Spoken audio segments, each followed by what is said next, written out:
Selamat berjumpa lagi. Pada kesempatan ini saya akan menyampaikan tentang aplikasi probabilitas pada teori keputusan dan risk analysis. Jadi bagaimana kita menggunakan probabilitas dalam pengambilan suatu keputusan. Di sini ada contoh bagaimana kita menggunakan probabilitas dalam keputusan yang berisiko. Keputusan dalam keadaan risiko adalah suatu keputusan di mana terdapat lebih dari satu alternatif untuk mencapai keputusan tersebut, yang mana probabilitas masing-masing alternatif dapat diketahui atau dapat diperkirakan.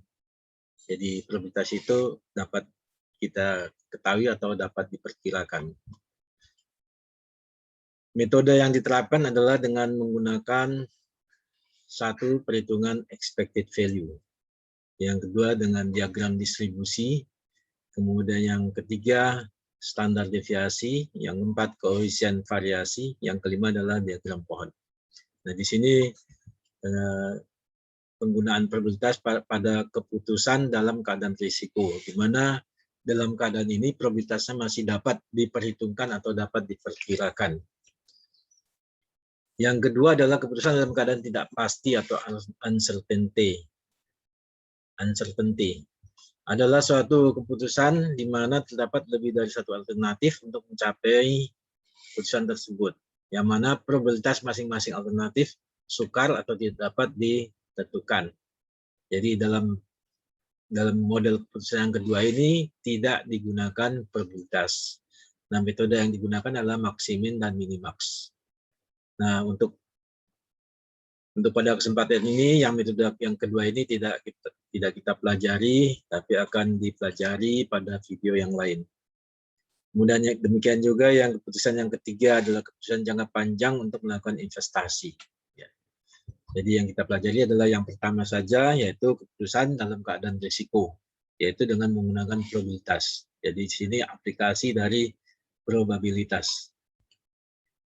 Contohnya keputusan dalam risiko. Yang pertama adalah perhitungan expected value. Di dalam ilmu ekonomi atau dalam kejadian ekonomi, itu biasanya ada 3 kemungkinan, yaitu kemungkinan booming, artinya keadaan ekonomi itu lagi puncak-puncaknya, kemudian normal, biasa saja, kemudian resesi. Nah, umumnya yang keadaan normal itu probabilitasnya lebih besar. Jadi diperkirakan probabilitasnya adalah 50% atau 0,5. Sedangkan dalam keadaan booming atau dalam keadaan resesi itu diperkirakan sekitar 25%. Sehingga totalnya dari suatu kejadian, apakah itu booming, normal, atau resesi, itu adalah totalnya adalah 1. Nah, aplikasinya adalah pada contoh berikut.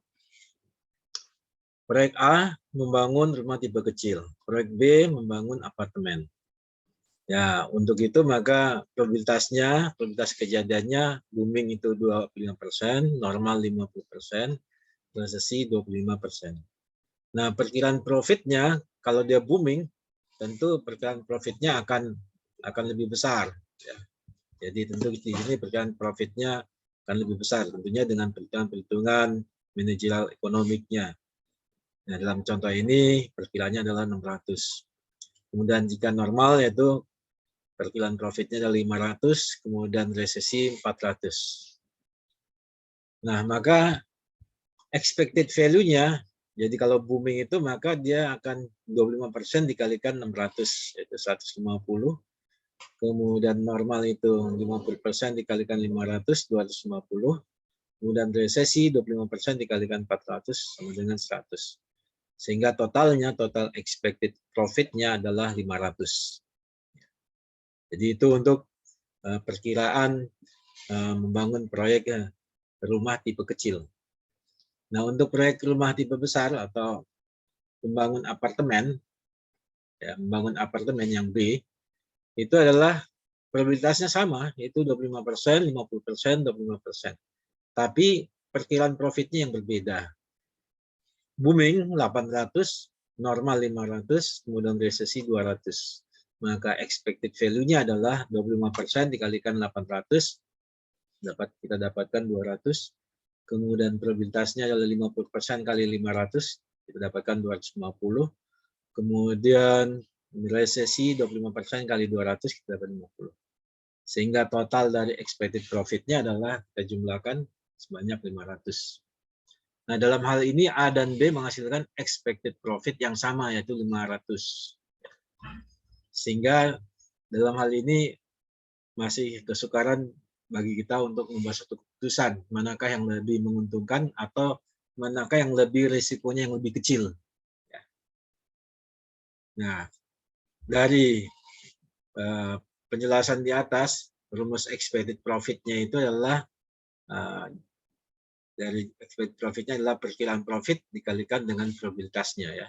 Jadi X sama dengan sigma X. Jadi expected profit-nya adalah sigma X dikalikan dengan probabilitas masing-masing. Artinya di sini X1 kali P1, atau X booming kali P booming, kemudian X normal kali P normal, kemudian X resesi kali P resesi. Ya, dijumlahkan ya. Nah, karena di sini expected profit-nya sama, maka kita lanjutkan dengan cara yang kedua, dengan kita melihat distribusi diagramnya. Untuk membangun rumah tipe kecil, di sini perkiraan distribusinya itu adalah 600, 500, 400 ya. Di sini range-nya adalah dari yang terbesar dan kecil itu adalah 200. Sedangkan untuk membangun apartemen itu range-nya ini adalah dari 800, 200, 600 ya. Jadi range yang besar itu menunjukkan risiko yang terlalu besar ya. Karena kemungkinannya lebih besar. Risiko kemungkinannya lebih besar ya. Nah, oleh karena itu maka dalam hal ini adalah yang kita pilih adalah yang distribusinya yang range-nya itu lebih kecil, yaitu 600, 400, 200 ya. Sedangkan di sini ini adalah 600. Jadi berdasarkan distribusi dari perkiraannya itu, maka yang kita ambil adalah membangun rumah tipe kecil ya. Karena dia di sini risikonya lebih kecil. Nah, itu atau dengan cara gambar distribusi ya. Tapi gambar ini kurang baik ya. Ya, karena belum menggambarkan distribusi ya. Harusnya gambar ini proyek yang B ini dia rentang antara nilai yang 1 dengan nilai yang 3 itu lebih besar. Itu antara 800 dengan 200 ya. 800 dengan 200. Sedangkan yang pertama itu rentangnya adalah antara 600 dan 400. Oke, dengan distribusi atau dengan penyebaran dari perkiraan profitnya, maka kita bisa mengambil kesimpulan bahwa rumah tipe kecil itu lebih kecil risikonya. Selanjutnya adalah dengan menggunakan standar deviasi. Rumus untuk menghitung standar deviasi adalah akar dari XI dikurangi X. XI dikurangi X rata-rata kuadrat dikalikan dengan probabilitasnya ya. Jadi contohnya untuk proyek A di sini ada expected profit-nya ya, booming, normal, resesi. Kemudian di sini adalah kalau kita hitung nilai rata-ratanya adalah 1.500 bagi 3 adalah 500 masing-masing ya. Maka di sini adalah XI dikurangi X rata-rata, 600 kurangi 500, 100, 500 kurangi 500, 0, 500 kurangi 400 minus 100. Kemudian dikuadratkan di sini, kuadratkan ya, jadi 10.000, kuadrat 0, kita kuadratkan 10.000 ya. Kemudian dikalikan 25% menjadi 2.500, kalikan 50% menjadi 0, dikalikan 25% menjadi 2.500. Sehingga totalnya adalah 5.000. Kemudian 5.000 ini kita lihat rumusnya diakarkan. Nah, akarnya adalah 70,71. Nah, ini untuk proyek A, standar deviasi untuk proyek A. Sedangkan standar deviasi untuk proyek B kita hitung adalah di sini adalah expected profit-nya 800, 500, dan 200. Kemudian average value-nya adalah 500, 500, 500. Kemudian selisihnya 800 kurang 500, 300, 500 kurang 500, 0, 200 kurang 500, minus 300. Kemudian ini kita kuadratkan menjadi 90.000, 0, kemudian minus 300 menjadi 90.000. Kita kalikan dengan probabilitasnya, 90.000 dikalikan 0,25 menjadi 22.500, 0 dikalikan 50% jadi 0, 90.000 dikalikan 0,25 menjadi 22.500. Totalnya adalah 45.000, kemudian kita akarkan, kita hasilkan adalah 212,13. Jadi standar deviasi yang B itu adalah 212, sedangkan standar deviasi yang A itu adalah 70,1. Nah, standar deviasi yang kecil itu menunjukkan resiko yang kecil. Standar deviasi yang besar menunjukkan resiko yang besar. Oleh karena itu yang kita pilih adalah proyek A. Nah, di sini kita lihat peran daripada probabilitas dalam menentukan suatu keputusan. Kemudian setelah probabilitas dilanjutkan dengan menggunakan koefisien variasi. Koefisien variasi itu adalah perbandingan antara standar deviasi dengan nilai rata-rata. Jadi koefisien variasi untuk A itu adalah standar deviasi A-nya 70,71 dibagi 500, kita dapatkan 0,14. Sedangkan variasi koefisien variasi yang B adalah 212,13 dibagi 500, 0,14. Nah, demikian juga koefisien variasi yang lebih kecil menunjukkan risiko yang kecil. Sehingga dari kesimpulannya adalah yang kita pilih adalah keputusannya adalah membuat rumah tipe kecil.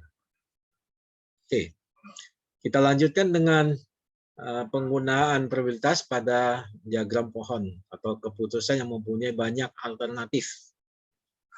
Jadi banyak alternatif dari suatu kemungkinan itu ada beberapa kemungkinan lagi, kemudian ada beberapa kemungkinan lagi ya. Sehingga dari kemungkinan itu dapat digambarkan sebagai diagram pohon. Contohnya di sini adalah diagram pohon seorang manajer dihadapkan pada pengambilan keputusan untuk memilih apakah akan menggaji suatu tim riset atau dalam hal atau tidak ya. Jadi apakah akan menggaji suatu tim riset atau tidak. Dalam hal membangun suatu gedung, manfaat yang didapat dan probabilitas kejadian pasar atau kejadian proyek tadi terkait pada gambar berikut ya. Jadi di sini ada suatu keputusan akhir itu ada di sini, cabang yang paling awal itu adalah menggaji tim atau tidak menggaji tim ya.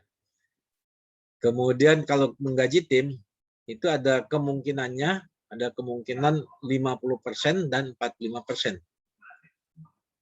Nah, untuk yang kemungkinan 55% atau 45%, nah ini adalah probabilitasnya tergantung dari situasinya ya.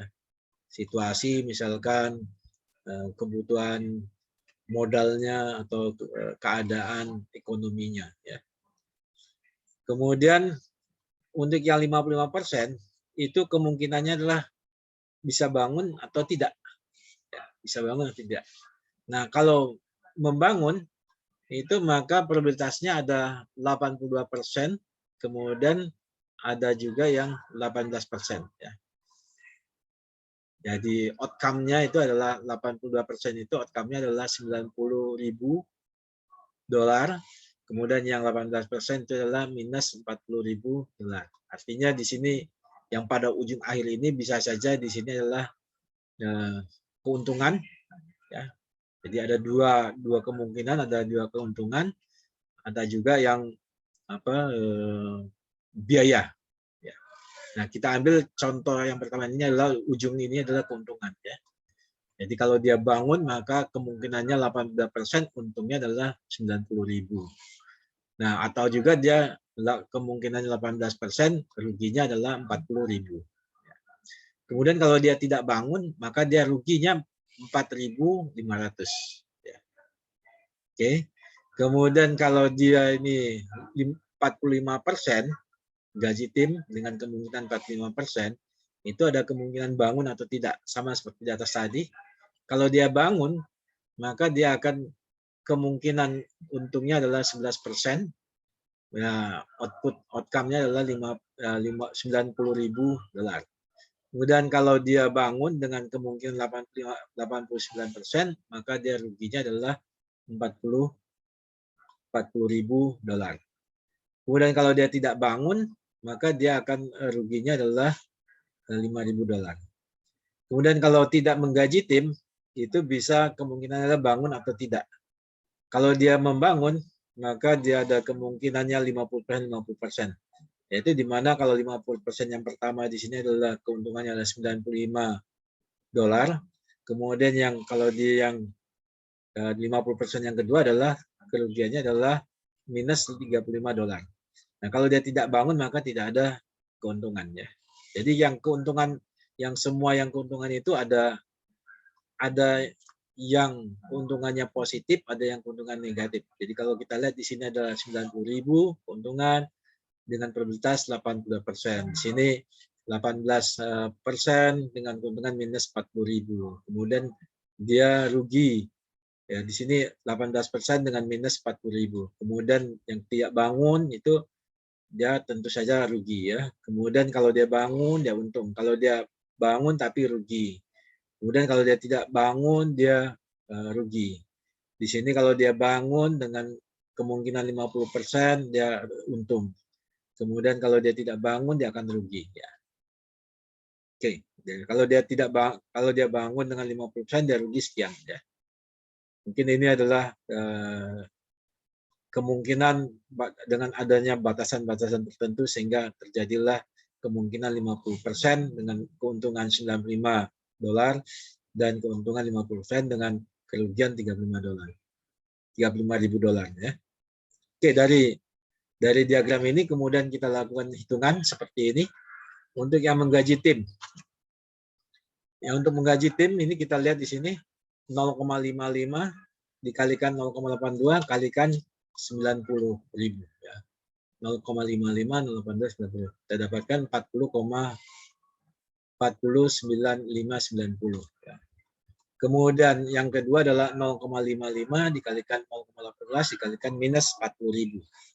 Maka kita dapatkan minus 3.990. Kemudian yang berikutnya adalah 0,55 ya dikalikan dengan minus 4.500. Jadi kita kemudian dikalikan 0 ya. Di sini ada 0 ya. Jadi tidak bangun itu ada 0. Ya, jumlahnya ini kan cabang ini jumlah ini adalah harus 1 ya. Ya, di sini jumlahnya harus 1 berarti sini 0 ya. Di sini juga di sini adalah 0 juga ya. Sehingga di sini 0,55 dikalikan 0 dikalikan minus 4.500 sehingga hasilnya 0. Kemudian yang 45% dikalikan 0,11 kalikan 90.000. Ya, kita lihat di sini 0,45 kali 0,11 kali 90.000, 4.455. Kemudian yang berikutnya adalah 0,45 dikalikan 0,89 dikalikan minus 40.000. Maka kita dapatkan di sini adalah minus 16.020. Kemudian yang terakhir di sini adalah tidak membangun tim. Berarti yang tidak membangun tim, cabang yang satu ini adalah 50%, 0,5 dikalikan 95.000. Ya, tidak menggaji tim di sini. Kemudian yang keduanya adalah 0,50% dikalikan dengan minus 35. Kemudian yang di sini adalah 0 dikalikan 0 ya. Berarti 0 ya. Maka yang menggaji tim itu totalnya adalah 25.065, sedangkan tidak menggaji tim 35.000. Jadi kalau di ini seperti tadi didefinisikan di sini, kalau ujungnya di sini adalah keuntungan, maka yang untung itu adalah tidak menggaji tim. Ya. Tapi kalau di sini yang ujungnya ini adalah cost, biaya, ya kemungkinan cost atau biaya, maka keputusannya adalah menggaji tim. Jadi tergantung, jadi diagram pohon itu tergantung ujungnya di sini ini adalah yang sifatnya positif atau yang negatif. Kalau positif itu adalah, kalau di sini adalah keuntungan atau pemasukan atau pengeluaran ya. Jadi kalau dia keuntungan, maka sifatnya keuntungan, maka tidak menggaji tim ya keduanya. Tapi kalau yang di sini berupa cost ya, cost berarti ada pengeluaran, maka pengeluaran yang paling kecil adalah dengan menggaji tim. Nah, demikian penggunaan dari probabilitas ya dalam praktek sehari-harinya. Ya, semoga penjelasan ini bermanfaat. Terima kasih.